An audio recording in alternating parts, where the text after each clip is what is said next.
sorti de Ciné Creatis en 2018 et aujourd'hui je suis réalisateur et scénariste.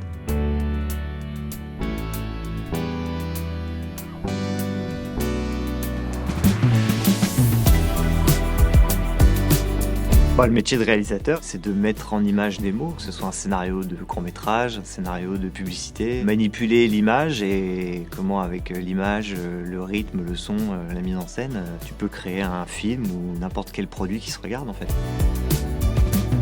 Disons qu'il n'y a pas de CDI de réalisateur, pas de poste de réalisateur, donc c'est vraiment un métier où tu vas devoir te faire tout seul entre guillemets et il va falloir vraiment travailler. Je fais de la régie, je fais de l'assistant à réalisation, je fais des postes un peu techniques et je me suis rapidement dit je veux pas m'enfermer dans une discipline, je veux vraiment être réalisateur et donc il faut que je fasse ça.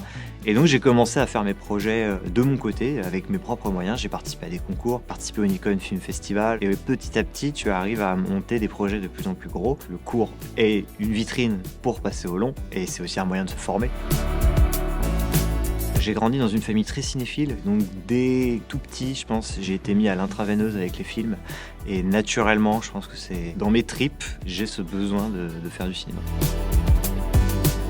Quand tu es dans la salle, en festival ou dans une salle avec de l'audience, et quand tu entends les gens rire à ton film et à tout ce que tu as imaginé, voilà, c'est le meilleur sentiment possible pour un réalisateur, je pense. Et c'est pour ça que je fais ce métier. J'ai fait un stage dans la distribution chez une boîte qui s'appelle Origine Film et j'étais chargé de toute la distribution de leurs courts-métrages en festival. Et là, j'ai beaucoup appris sur le parcours d'un film une fois qu'il est fini, l'importance des festivals pour les courts-métrages, vraiment le stage qui m'a poussé à la sortie de l'école. J'ai le statut d'intermittent du spectacle et moi, je fais mes cachets en travaillant en publicité, en audiovisuel, dans le clip, que ce soit en réalisation. Je fais aussi beaucoup de montage, je monte pas mal ce que je tourne. Ça, c'est ce qui me permet de vivre professionnellement. Et à côté, tout mon temps, quasiment, va dans mes projets de fiction, de cours. Tu apprends vraiment le processus pour se professionnaliser et vraiment comment on fait un film. Donc tout ce travail d'organisation, de logistique, de connaître tous les différents métiers sur un plateau, le plan de travail, le découpage. Ça m'a vraiment énormément été utile. Et la deuxième chose, c'est que je me suis fait un paquet de copains là-bas, des copains avec qui je travaille encore aujourd'hui. Donc j'ai pu créer un noyau de réseau déjà, vraiment de frères d'armes.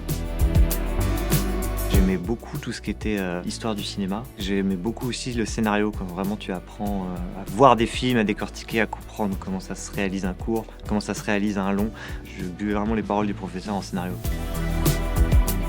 Simo, c'est un court-métrage que j'ai écrit et réalisé en 2022. C'est une comédie d'action musicale de 15 minutes. Ça fait 1 an qu'il tourne en festival et j'ai eu la chance de beaucoup voyager avec le film en France, mais aussi beaucoup à l'étranger. Là, il vient d'être acheté par Ciné+, donc il est disponible sur Canal. Là, je prépare évidemment mon premier projet de long-métrage qui normalement sera un film d'horreur, un vrai projet de genre. Mais pour faire ce projet, je dois avant réaliser ce qu'on appelle un proof of concept, qui est un court-métrage issu de l'univers de Slon. C'est une vitrine, c'est un reel. Il faut que je montre que je suis capable de faire de l'horreur, parce que c'est quelque chose que j'ai pas sur mon CV de réalisateur, des films d'horreur. Évidemment, il faut un petit peu de talent, c'est toujours mieux, mais ça ne fait pas tout. Il faut pas être timide, c'est comme être le capitaine d'un navire ou le capitaine d'une équipe de foot. Tout le monde se tourne vers toi quand il faut avancer. Il va falloir être très motivé, parce qu'il y a énormément de gens qui veulent faire ce métier. Si toi tu n'y crois pas, personne n'y croira à ta place. Il faut réaliser et il faut pas dire « Ah mais j'ai pas telle caméra, j'ai pas tel budget, j'ai pas tel agent, j'ai pas tel machin ». Faut arrêter de dire des excuses. Il faut faire. Je crois au fait que le travail paye et si tu fais, si tu bouges, si tu sors de ta zone de confort, les choses arriveront.